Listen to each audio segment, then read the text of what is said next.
Hello, welcome to our primer video on standing poses. Now, these primer videos can be used as practice, kind of like a little mini class. However, they're meant to be educational, so you can also watch them. They're especially good to watch if you've never done these standing poses, and then you'll be prepared to apply these poses to a full-length class if you're a new student. It's also a great review for people who are ongoing students. So our first standing pose will just be simply standing very tall with great posture. It actually takes a lot of strength and even a little bit of flexibility to stand tall with great posture. We want to be aware of our feet being even and parallel, long legs and spine. If you tend to arch your back a lot, maybe tuck a little bit. If you slouch a lot or have a rounded shaped low back, you may not want to do that as much. But it is good either way to gently draw into the core, feel expansion across the chest, length of the arms down, length of the neck up. Take some deep breaths. And you feel tall and strong in the pose. And then we can go ahead and lift the arms, draw in the abs, and then take a forward bend. Now, for newer students, it really helps to bend the knees. So let's all give that a try. Bend the knees but lower the head. And then for standing up, you want a flat back. So it can help to bend the knees even more, make the back flat, and stand up. Arms come on up, and then hands come to the heart. Arms relax.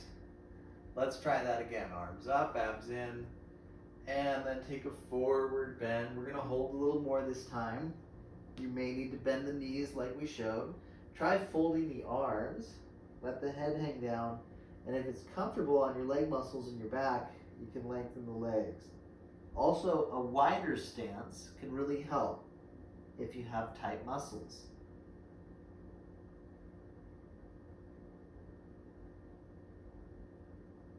Very good, and then we're going to bend the knees and hold the thighs. When the back's flat, stand up tall, and then bring the hands to the heart.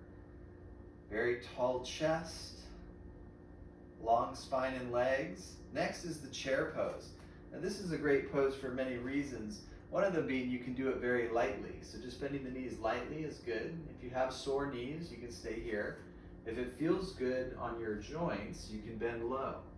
Keeping the hands low is easier on the back, but extending the arms is good for the flexibility of the shoulders and building the muscle tone of your back. So you can extend the arms part way, get a deep extension. Eventually they can even come together overhead. You can sit really low but put weight back in the heels. Any level of chair that works for you is good. If it's hurting you, making you breathe in an uncomfortable way, then you should probably back off. Nice, let's go ahead and place the hands down and take a downward dog. Just like the standing forward bend, you can have the knees bend, and eventually it feels good to lengthen through the legs. The main thing is to not be kind of forward and humped. So if you can lift out of the shoulders and lift the hips up and back, that's nice, and it stretches the legs more. So for those who are tight, it helps to bend the knees, not just for the legs, but to lift out of the shoulders and not put pressure on the wrists. From here, we'll put the knees down and then turn to the side. Walking the legs out or jump. We have a straddle. So this is kind of half on the ground. You're on the ground with the hands, but you're standing on your legs. So it's considered a standing pose. It's a nice flexibility pose. We can add light movement, bending one leg, then the other.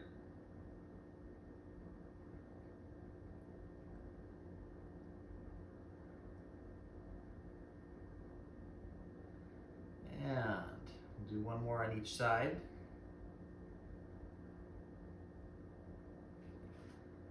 And bend the knees a bit and come on upright.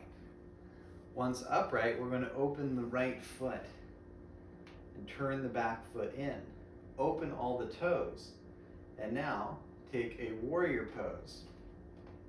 you have this foot open 90 degrees.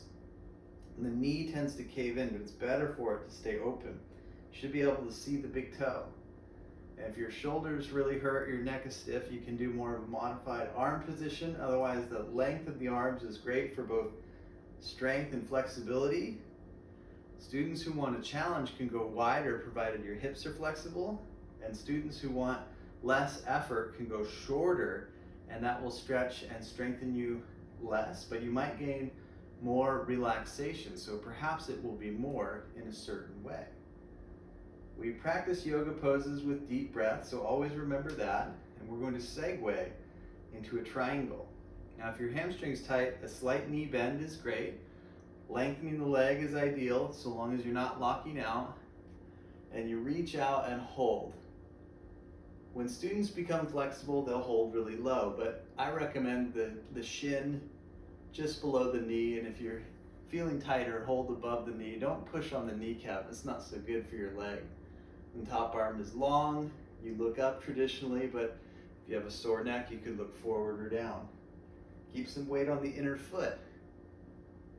Deep breath. Very good, we're gonna come on up. Relax the arms and legs, turn the back foot in, and then open the other side. The hips are going to want to turn toward the open foot, but you want to turn them to the side. Keep the foot and the kneecap opening. And then it's Warrior Two as our first standing pose. The knee, as I said, tends to cave in. That's because the hip is tight, so open it. You can use your hand even if you have to. And then if you really need to, you can open your foot more than normal. It should be facing forward, but too open is better than not open enough. I mostly see students with their foot not open, and that's what is wedging their knee in. So we take deep breath in Warrior. Remember the option of the neck. Arms affect the neck, so you can lower them if the neck is sore. If you can keep them lifted, that will make you strong. And we breathe. Again, segue into the triangle pose.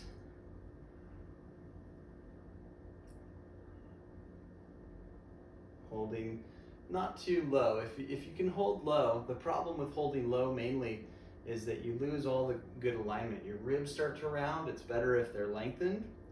You start to collapse your hips back. So I see a lot of people doing this. It's really much better for you. It's healthier, and you get more strength and honest flexibility by aligning, meaning your legs and your body are pretty much in line. Deep breath. And we're going to come on up. We're going to do another on the right leg. So open that foot. Again, too open, better than not enough. And the back foot goes in. That's the same for all the standing poses, pretty much. Warrior Two, just as a pass through. And now we're going to lay the arm very soft on the thigh and have the top arm up. And with these arm up poses like triangle or side angle, if your shoulder or neck is killing you, you could always hold your hip. Otherwise, the top arm lifting is good for opening and toning gently in the shoulder. And we'll go ahead and switch sides, pass through Warrior Two. Other side, you really turn the back foot in and completely open the new foot, and it's going to be your main leg now. Warrior Two. Just as a segue, very light placement. That means you're going to tone your core and not fatigue your legs too much by leaning down on them. You're lifting and breathing. Keep the knee open. You can use the arm to sort of push it open. Just don't lean weight down on the arm through the leg. And we'll come on up.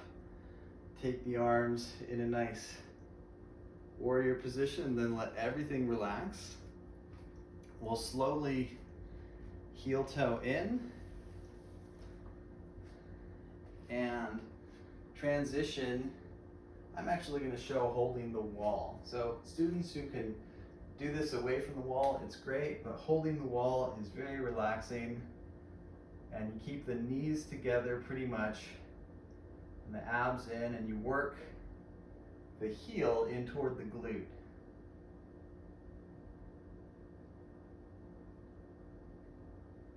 So you see how some of these standing poses are strengthening, and this one's a release, although it does take strength to put weight on one foot.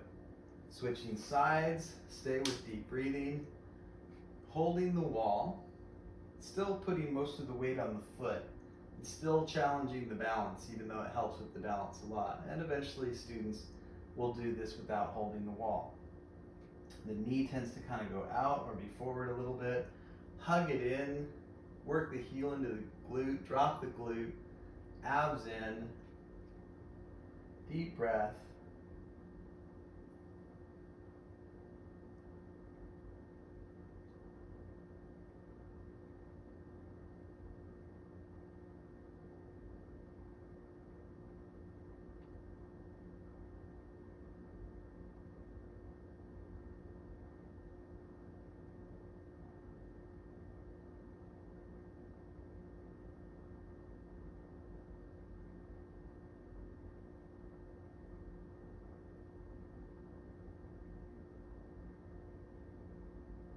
And then release. All right, we'll go ahead and do another forward bend. So arms come up, fold down, segue to downward dog. And we're going to conclude this session with a little child's pose. Rest in child.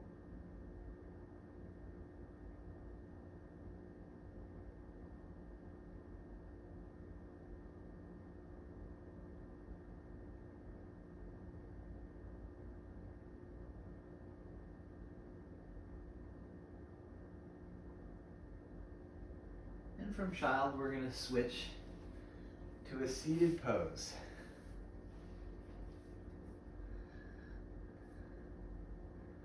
Sit comfortably. It might help to sit on a folded blanket or a towel. Sit nice and tall.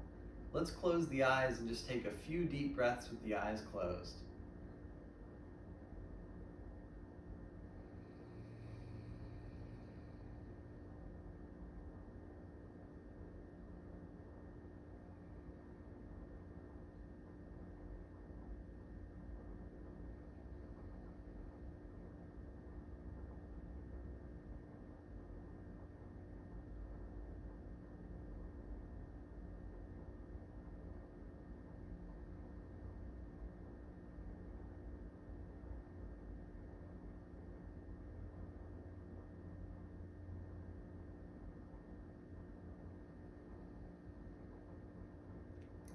Very good.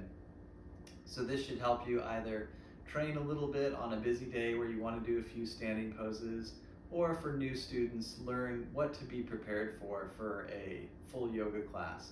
Of course, there's more standing poses than what we did today, but these are the staples, these are the basics, and they're used through all the levels amongst other variations and fancier poses. So learn the basics first, expand it from there, or just stick with the basics forever. They always serve you, and I hope this video was very helpful.